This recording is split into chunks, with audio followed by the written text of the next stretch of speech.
qu'est-ce qui fait lever la Croix-Rouge aussi tous les matins? C'est ce que vous incarnez très bien aussi dans votre raison d'être. J'avais envie qu'on la redécouvre ensemble parce qu'elle dit beaucoup de choses. Cette raison d'être, j'ai pris mes petites notes évidemment, on va la voir à l'écran, mais la Croix-Rouge française agit pour protéger et relever sans condition les personnes en situation de vulnérabilité et construire avec elles leur résilience.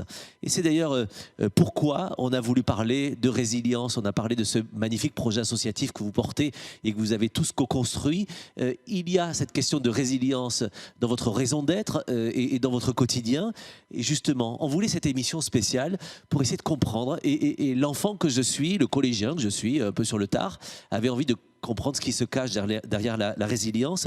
On va essayer d'en voir la définition. Pardon, petit piège, Justine, je vous balance la patote chaude. C'est quoi pour vous la résilience? La résilience pour moi, c'est le fait de faire face à une situation stressante ou traumatisante, tout en se laissant pas abattre et en continuant de profiter de la vie et surtout en gardant malgré tout le sourire. Et vous l'avez évidemment, avant de demander à Boris Cyrulnik qui incarne cette définition de la résilience, on est venu vous poser la question. Et pour vous, c'est quoi la résilience? Voilà ce que vous nous avez offert comme définition. Regardez.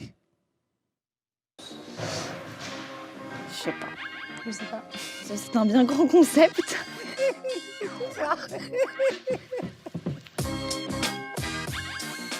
Grande question. C'est un phénomène psychologique. C'est une manière de s'adapter. Surmonter un choc. C'est quand on a subi un traumatisme, c'est le fait d'essayer de s'en relever. C'est la capacité à surmonter un traumatisme, enfin ce que j'ai compris, voilà.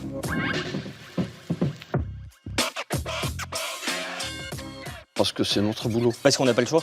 Et il faut qu'on continue à vivre, donc on doit avancer. Donc je recommence. Pour survivre. Pour pouvoir continuer sa vie de manière assez sereine. En cas de crise, je panique un peu, je compte sur le soutien de mes collègues, je mets ma blouse et on se retrousse les manches et on avance ensemble. Je m'organise et je me prépare à intervenir. J'enfile mon gilet orange et je me mets au niveau du bénéficiaire. Je mets mon masque, ma tenue Croix-Rouge et j'attends qu'on m'appelle. J'enfile ma blouse et je me retrousse les manches. En cas de crise, je crois surtout que j'appelle mon équipe parce que sans eux, je ne suis rien. Le meilleur moyen d'aller vers la résilience, c'est vraiment de la construire et de m'investir à fond dans les nouveaux projets Croix-Rouge française. C'est de foncer. C'est de faire preuve de patience, de compréhension et de beaucoup de bienveillance. C'est de la construire ensemble, à chaque instant et pour l'avenir.